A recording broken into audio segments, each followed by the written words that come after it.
Hello and welcome to Three Brothers and a Shot of Milk. I'm back doing another exciting unboxing. Last week I unboxed this Mafex Hush Superman, this guy right there, which I was very excited about and super pleased with how that turned out. But I was curious as to how he might compare to the McFarlane Hush Superman. Gold label. What do you think? Let's check them out next to each other. McFarlane versus Mafex. McFarlane, DC Multiverse, Superman, gold label, Hush. Awesome picture on the back. Jim Lee.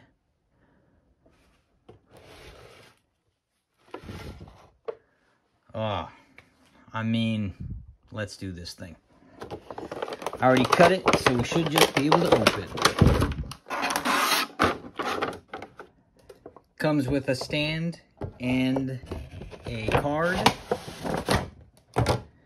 The stand we'll probably need, as this is a McFarlane, so I'm going to go ahead and preemptively grab it now. And while I'm here, I'll go ahead and open the card up. Awesome card. Sent to Earth from a dying planet. Krypton. Alright. Let's check this bad boy out. We're gonna need a knife here. He's nice and wrapped up. Nice. Nice. Nice. Nice. Do one more in the hand. And he's free.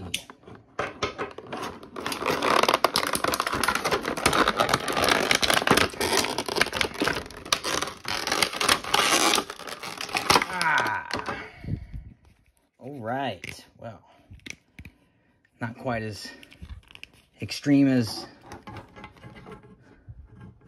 one might consider. Okay, so let's check this guy out. I keep saying the same thing.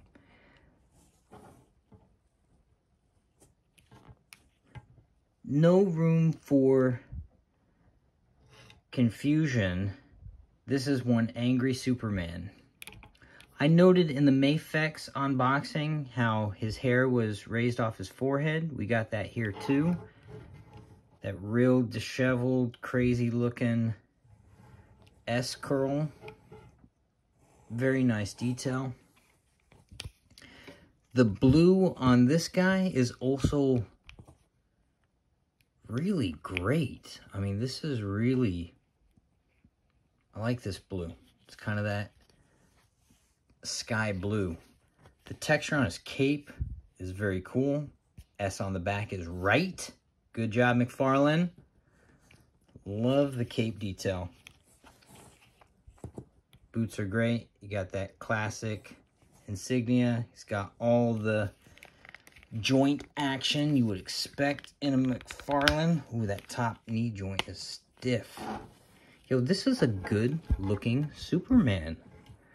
I was thinking he was going to be a little too bulky on the top, but he's actually looking really nice. Apologize for the rain. I'm in California right now, and we are apparently in like monsoon season.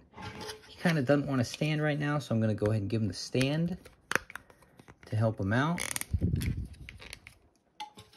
So during the Mafex unboxing, gave a little backstory on some of the Hush. I'm going to lower the camera here. Sorry if this bumps.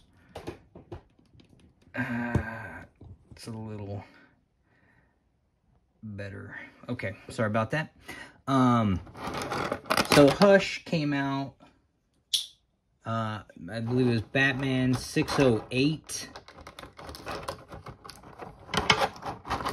And Superman, the whole Superman story was he got, you know, love potion poisoned by Poison Ivy and went after Batman.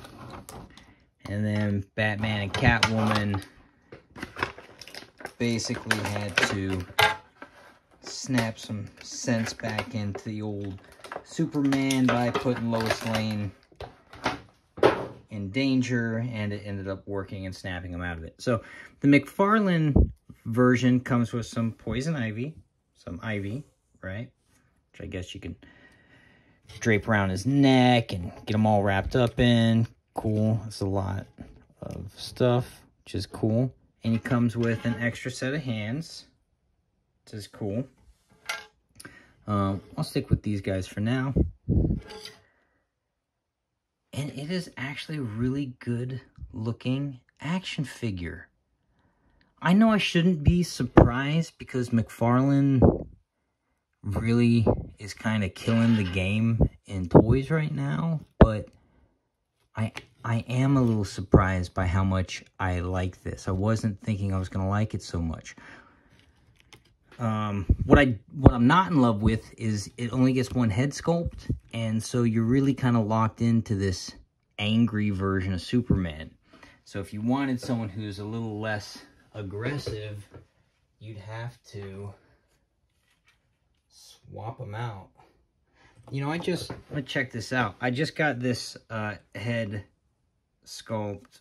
It's more of a NECA figure sculpt, but it might actually work here. Let's see. It's a little small. It's not terrible, but it's a little small. So if you wanted this outfit with a less angry looking Superman, you could go get another head sculpt and just boom, you instantly got a less aggressive looking Superman. So that might be something to keep in mind, because I might actually do this. I really like the Superman, but I'm not in love with the idea of him just having a grimace on his face the whole time. And maybe I don't want the poison ivy sometimes. So maybe I'll just see if I can't get a McFarlane scale, because I think the NECA is a slightly smaller scale, but it is really very close. Oops, he's down. It's actually really close. It's a little small. It's a little small, but not bad. All right, let's check this guy out as he compares to some of the other Hush lines that we've gotten. Hush Superman, I should say. We'll check some Batmans out later. You gonna stay? These McFarlane toys are a little heavy. All right, so we got our McFarlane Hush with a, oh my, all right.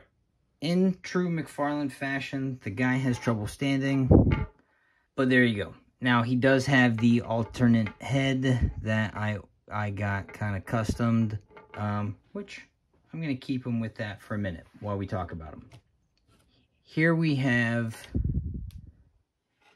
the Mafex version. Mafex came with no stands, so I put him on a flight stand. And here we have the,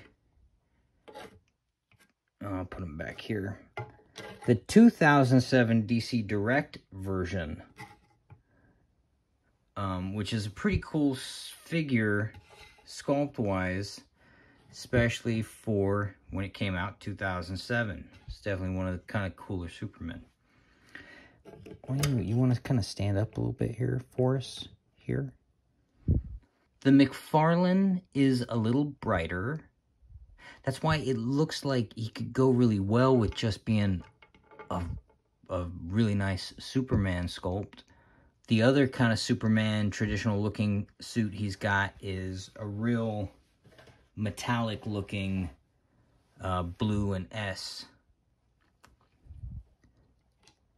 So the Mafex is a little more muted in color, but it's got a little more shading. You have a little more texture and dimensionality in the sculpt, whereas this guy is just a hard wash. But you could go in and add, you can see it's got all the texture in here, so you could go in and add a little bit of shading if you were so inclined. I'll go ahead and give him his other head back since we're talking about him. Hard to get on. All right, there you go. He almost looks like a Bizarro head. That's what's so crazy about him. The Mafex version did come with Ivy and vines, and this DC Direct version has the vines built into the figure and around the neck, so there's no chance of changing up what's going on. And he didn't come with any kind of extra stuff, but he did come with a cool Batman stand that he sits on, flies on. I want to take a minute to show you guys some pictures. So here's, let's see, you can kind of see his face. So the face sculpt on all of these are actually not too bad considering the source material you're going for. I might even make the argument that the 2007 DC Direct version could be, I'm going to zoom in. I don't know how this is going to, it's not going to work out. Sorry. I shouldn't have done that. That 2007 version might actually be a little more true. But this Mafex version is pretty right on point, even with the way his lips kind of turn down. The size of the S, let's take a look at that. The size of the S in this is maybe a little more on par with what's going on with the McFarlane version. But again, that Mafex is looking pretty on point. All of the figures have that S ending right around his solar plexus. The solar plexus is that muscle that, by the diaphragm, that kind of breathes in and out like an accordion. Anyways, you can see they all kind of made that same choice there. Similarities in the belt. This guy looks probably the most photo accurate. And I would say the Mafex belt is a little undercolored. It's really kind of muted. What I like about the DC Direct version is they added a pop of gold to the buckle, where this one is just yellow and yellow and yellow. If you look at his boots, they're all real traditional, and they have that kind of second line under the line. This one is great. It's even got a second layer of dimensionality. That one has a ridge, that one has a ridge. They're all doing a really great job of being pretty accurate. You can see the belt didn't call for a gold accent. So again, McFarlane might be right on point as far as that's concerned. It's looking really good. Let's see, those are kind of the photos I pulled up. It's kind of the photos I pulled up. The design of the S, I would also actually, the design of the S, I would give it to the Mafex version. It actually has a slightly skinnier top to the S, but I like the McFarlane version better, where the top of that S is a little fatter. Again, you can see, sorry, it's not necessarily a great photo. Come back here. Not necessarily a great photo, but you can see how his mouth kind of has an almost frown, turned down scour. And the Mafex version really kind of nails that accent well. It wasn't my favorite thing about the toy, but when you consider the source material, really kind of killing that look. And the Hush Superman spends more time being a little more normal than he does being crazy. So being able to have the ability to have him normal and not, you know, maniac the entire time is really nice. Whereas unfortunately, this McFarlane requires a different head sculpt in order to enjoy that feature. And his skin tone is very muted, whereas that's why he almost feels like a Bizarro version with, you know, obviously Bizarro has backwards S, but he almost feels like his skin tone is so muted in comparison to the way his outfit is so bright, which is kind of unfortunate, because I would like to be able to kind of utilize this Superman in some other settings. Looks really good though. I mean, and the S is raised off the chest. It's a whole nother plate. McFarlane has crushed this toy design. The hair. This sculpt is right. McFarlane, hats off. DC Direct. This was one of my favorite Supermans when it came out. S on the back is right. The tattered cape is awesome. Right out of the comic book, that look. This one is such a good looking Superman. And here we go, the Mafex. Again, S on the cape is right. You know I'm a fan of that. And this is just such a damn good looking toy. Yo, I am so happy about all these things. I'm kind of gushing. All right, well, cool. I'm going to probably do a comparison of all these Supermans somewhere along the line. And I've got a few I've been modifying. Don't be surprised if when we see this guy again, he's a little more modified. I'm also trying to put together a line that's going to really play well with the Death and Return look. And this guy with the different head and some swapped out hands might be really nice going up against Doomsday. On that note, if you enjoyed this video, definitely like, subscribe, leave comments, share it with a friend. All that stuff helps more than you can possibly imagine. Unless you do this stuff, and then you know how much it helps. So, until next time. What's up, y'all? Welcome to Three Brothers and a Shot of Milk.